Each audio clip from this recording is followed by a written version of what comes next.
ನಮಸ್ಕಾರ. ವಿಕೆ ಡಿಜಿಟಲ್ ನ್ಯೂಸ್ಗೆ ಸ್ವಾಗತ.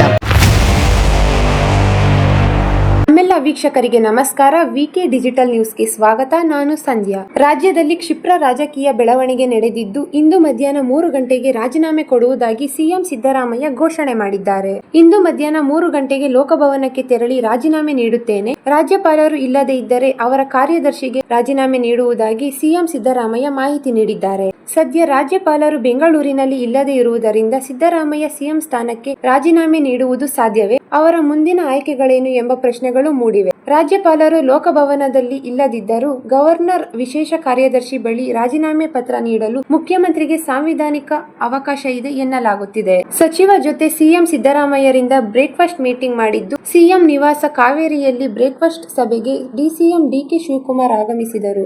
ಇದೇ ವೇಳೆ ಸಿಎಂ ಸಿದ್ದರಾಮಯ್ಯರವರ ಕಾಲಿಗೆ ನಮಸ್ಕರಿಸಿ ಆಶೀರ್ವಾದ ಪಡೆದರು. ಸಭೆಯಲ್ಲಿ ಡಿಸಿಎಂ ಡಿಕೆ ಶಿವಕುಮಾರ್, ಸಚಿವರಾದ Satish Jarkiholi, MB Patil, Eshwar Khandre, Santosh Lad, Priyank Kharge, NS Bosaraju, doctor Sharan Prakash Patil, SS Mallikarjun, George Byrathi Suresh, doctor MC Sudhakar, N Chaluvarayaswamy, Madhu Bangarappa, Shivanand Patil, KH Muniyappa, Ramalingareddy, Lakshmi Hebbalkar, HK Patil, Mahadevappa, Shivaraj Tangadagi, Dinesh Gundurao, ಶಾಸಕರಾದ ಪೊನ್ನಣ್ಣ, ರಾಯರೆಡ್ಡಿ, ಅಶೋಕ್ ಪಟ್ಟಣ್, ಪುಟ್ಟರಂಗ ಶೆಟ್ಟಿ ಸೇರಿ ಹಲವಾರು ಭಾಗಿಯಾಗಿದ್ದಾರೆ. ಬೆಂಗಳೂರಿನ ಡಿಸಿಎಂ ಡಿಕೆ ಶಿವಕುಮಾರ್ ಅವರ ಖಾಸಗಿ ನಿವಾಸದ ಬಳಿ ಹೆಚ್ಚಿನ ಭದ್ರತಾ ವ್ಯವಸ್ಥೆ ಕಲ್ಪಿಸಲಾಗಿದೆ. ರಸ್ತೆಯಲ್ಲಿ ಹೆಚ್ಚುವರಿ ಬ್ಯಾರಿಕೇಡ್ ಅಳವಡಿಸಲಾಗಿದೆ.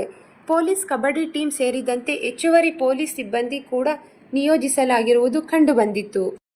ಯಾವುದೇ ರೀತಿಯ ದುಡುಕಿನ ಹೇಳಿಕೆ ಬೇಡ ಎಂದು ಬೆಂಬಲಿಗರಿಗೆ ಡಿಕೆ ಶಿವಕುಮಾರ್ ಖಡಕ್ ಸೂಚನೆ ಕೊಟ್ಟಿದ್ದಾರೆ ಎಂಬುದು ತಿಳಿದು ಬಂದಿದೆ.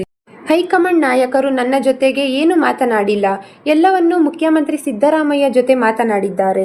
ಸಿಎಂ ರಾಜೀನಾಮೆ ವಿಷಯವೂ ಗೊತ್ತಿಲ್ಲ ಎಂದು ತಮ್ಮನ್ನು ಭೇಟಿಯಾದ ಸಚಿವರು, ಶಾಸಕರಿಗೆಲ್ಲ ಡಿಕೆ ಶಿವಕುಮಾರ್ ಹೇಳಿದ್ದಾರೆ ಎಂದು ಮೂಲಗಳು ತಿಳಿಸಿವೆ. ಇದು ಈವರೆಗಿನ ಸುದ್ದಿಗಳು. ಮತ್ತಷ್ಟು ಸುದ್ದಿಗಳಿಗಾಗಿ ನೋಡ್ತಾ ಇರಿ ವಿಕೆ ಡಿಜಿಟಲ್ ನ್ಯೂಸ್.